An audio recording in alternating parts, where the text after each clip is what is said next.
Atenção porque vai começar a aula de língua portuguesa. Olá, pessoal do 8º ano, como vocês estão? Espero que bem, prontos para mais uma aula de língua portuguesa. Hoje nossa aula de número 28. Então vamos iniciar fazendo a correção da atividade da aula 27. Tinha um textinho aí, tá? Para que vocês pudessem fazer a leitura e responder as questões a seguir, tá? Então era um abaixo-assinado contra o uso de dinheiro público na Copa do Mundo. Aí na letra A dizia, que gênero textual é este? Estava bem claro já no início do texto, né? Que era um abaixo-assinado. Letra B, para que serve um texto como este, né? Para que serve um abaixo-assinado? Ele vai trazer o quê? Ele vai protestar, reclamar, denunciar, tá? Então, seriam algumas possíveis respostas, tá? Para que serve esse tipo de texto? A quem ele é dirigido, nesse caso aí ele foi dirigido a Dilma Rousseff. Letra D, quem escreveu esse texto? Foi Francisca Sonali Melo dos Santos. Qual o protesto deste texto? Era contra o uso do dinheiro público na construção de estádios para a Copa de 2014, tá? Então, essas eram algumas informações que estavam contidas no texto, tá? Que vocês iriam fazer a leitura para resolver essas questões. Segunda questão. Assinale V ou F nos parênteses abaixo. O abaixo-assinado não é um gênero textual? Falso, né? É sim um gênero textual. O abaixo-assinado é um texto com o objetivo de protestar? Verdadeiro. Na estrutura deste texto, não é preciso parágrafos? Falso. Há sim a necessidade de ter uma estrutura com parágrafos. A linguagem usada para fazer um texto assim é a língua popular? Falso. Então, ficaria da seguinte forma: FV, FF. Terceira questão. A respeito dos gêneros textuais estudados, julgue o item que se segue. O gênero textual carta aberta tem como objetivo principal transmitir informações, reivindicar, conscientizar sobre assuntos de interesse coletivo, tem caráter argumentativo, busca convencer o leitor de suas ideias. Certo, então vocês iriam marcar o xizinho aí, se estivesse certo ou errado. Então, terceira questão, o texto aí em relação está certo. Quarta questão, também tinha um texto base para vocês fazerem a leitura e perguntava qual era o gênero textual, tá? Eu só trouxe aqui o gabarito, tá? Que seria carta de reclamação. Então, quarta questão, a alternativa seria a letra C. E na quinta questão também tinha outro texto para vocês identificarem o gênero textual, que nesse caso era uma carta aberta. Então, quinta questão, a letra A seria a alternativa correta. Então, tenho certeza que vocês acertaram todas as questões. E vamos ao nosso conteúdo de hoje, que são as vozes verbais, as vozes do verbo.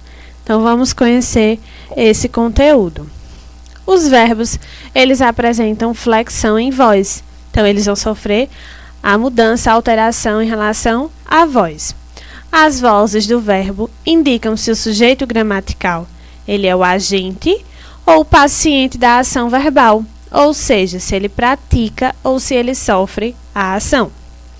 Existem 3 vozes verbais no português: a ativa, a passiva e a reflexiva. Eu trouxe 3 exemplos aí para que vocês já vão se familiarizando com o conteúdo. Na voz ativa, eu vi o menino no parque. Voz passiva, o menino foi visto por mim. Voz reflexiva, eu vi-me ao espelho. Então, observem aí que foi utilizado o mesmo verbo em 3 situações diferentes, tá? Em uma situação onde a voz é ativa, onde a voz é passiva e onde a voz é reflexiva. Então, vamos identificar cada uma delas. Na voz passiva, o sujeito ele sofre a ação expressa pelo verbo, ele recebe a ação. Na voz ativa, é o sujeito quem executa a ação. E na voz reflexiva, o sujeito ele pratica e recebe a ação ao mesmo tempo. Então, vamos ver um por um, tá? A voz ativa é usada quando o sujeito gramatical ele pratica a ação verbal, indica assim que o sujeito gramatical ele é o agente da ação, tá? Então, ativa, ele pratica a ação verbal. Então, ele é conhecido como o agente da ação. Eu comi o bolo, eu pratiquei a ação. Então, voz ativa. Meu filho comprou o chapéu, ele comprou o chapéu. Voz ativa. Os alunos leram os livros. Eles leram os livros, tá? Então, cada um dos sujeitos que foi colocado aí nessas frases foram eles que praticaram as ações, tá? Então, eles são sujeitos agentes, tá? Então, eles estão aí na voz ativa. Já a voz passiva é usada quando o sujeito gramatical ele sofre a ação, tá? Ele recebe a ação. Indica assim que o sujeito gramatical ele é o paciente de uma ação que é praticada pelo agente da passiva. Conforme o seu processo de formação, a voz passiva ela pode ser analítica ou sintética. Então, eu vou ter duas formas aí de voz passiva: passiva analítica e passiva sintética. Na voz passiva analítica, as frases apresentam a seguinte estrutura: eu vou ter o meu sujeito paciente, mais o verbo auxiliar, no particípio, mais a preposição, mais o agente da passiva. Vejam aí no exemplo.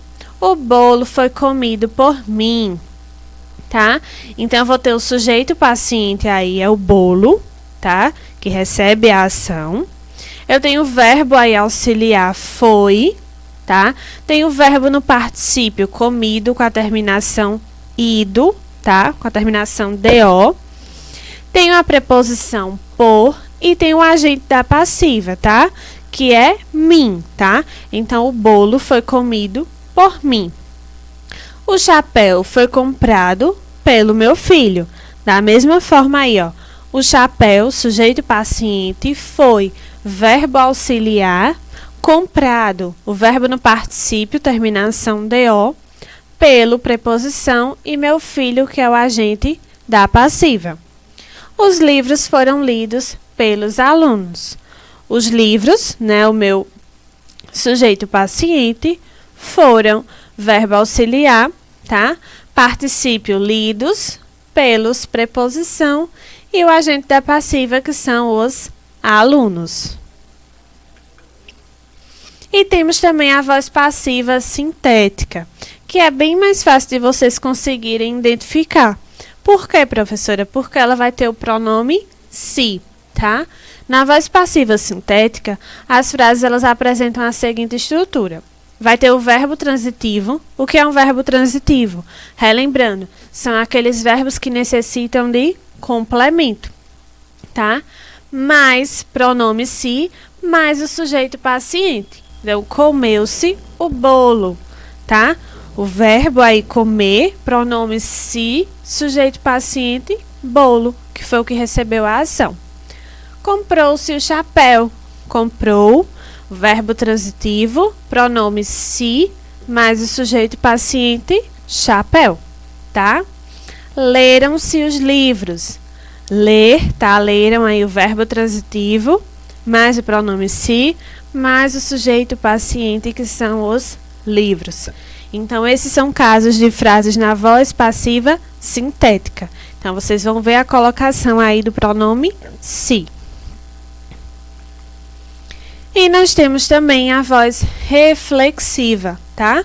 A voz reflexiva ela é usada quando o sujeito gramatical ele pratica e sofre a ação verbal. Então, ele mesmo vai praticar e ele mesmo vai sofrer, vai receber aquela ação. Então, esse é um caso de voz reflexiva. Indica assim que o sujeito gramatical é ao mesmo tempo o agente e o paciente da ação, tá? Porque ele pratica e recebe a ação. Apresenta obrigatoriamente um pronome oblíquo reflexivo, tá?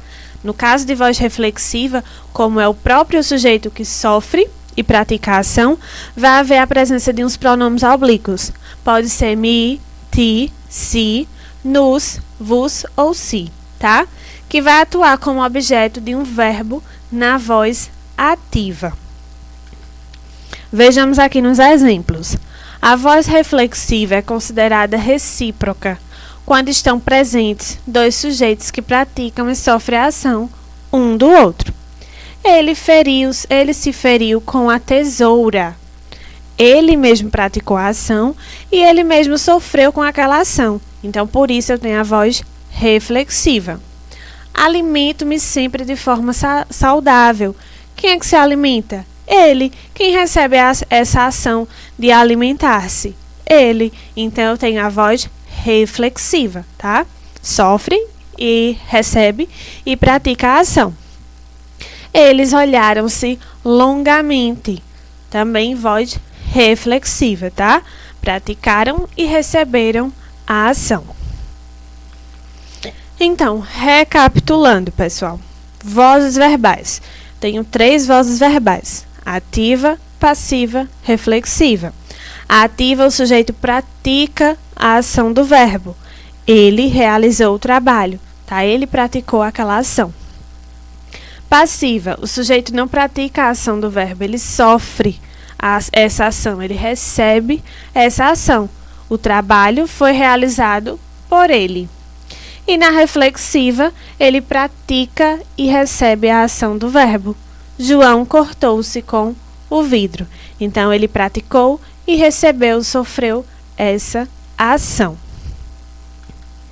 Então, vamos exercitar para ver se vocês compreenderam bem o conteúdo de hoje. Indica a voz verbal em que se encontram as orações abaixo. O homem foi dominado pela máquina. Observem aí que, nesse caso, ele recebe uma ação. Se ele recebe uma ação, eu tenho a voz passiva. Eu me feri com a faca. Quem se feriu? Eu. Quem praticou a ação? Fui eu.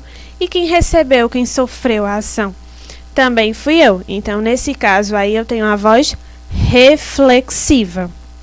Mamãe deu banho no bebê. Mamãe, ela praticou uma ação. Então, quando o sujeito ele pratica uma ação, eu tenho a voz ativa, tá? Então, seria as vozes verbais que se encontram nessas orações. E aqui também outra questãozinha, tá? Outra frase. O rapaz cortou-se. O rapaz cortou-se. Eu tenho a voz ativa, passiva ou reflexiva, pessoal? Se ele cortou-se, ele mesmo se cortou. Então, ele mesmo praticou a ação e sofreu com essa ação. Então, eu tenho um exemplo de voz reflexiva, tá? Então, seria aí a letra C, voz reflexiva. Então, aqui está as respostas, tá? Da primeira, que foi voz passiva, reflexiva e ativa. E o rapaz cortou-se, que é a voz reflexiva, tá? Então, aí estão as referências da nossa aula de hoje. Espero que tenham gostado, tenham compreendido o assunto. Obrigada pela atenção de vocês. Recomece sempre que for preciso. Só não abandone nunca o seu sorriso, a força e a fé. Muito obrigada pela atenção de todos. Um beijo bem grande e até a próxima.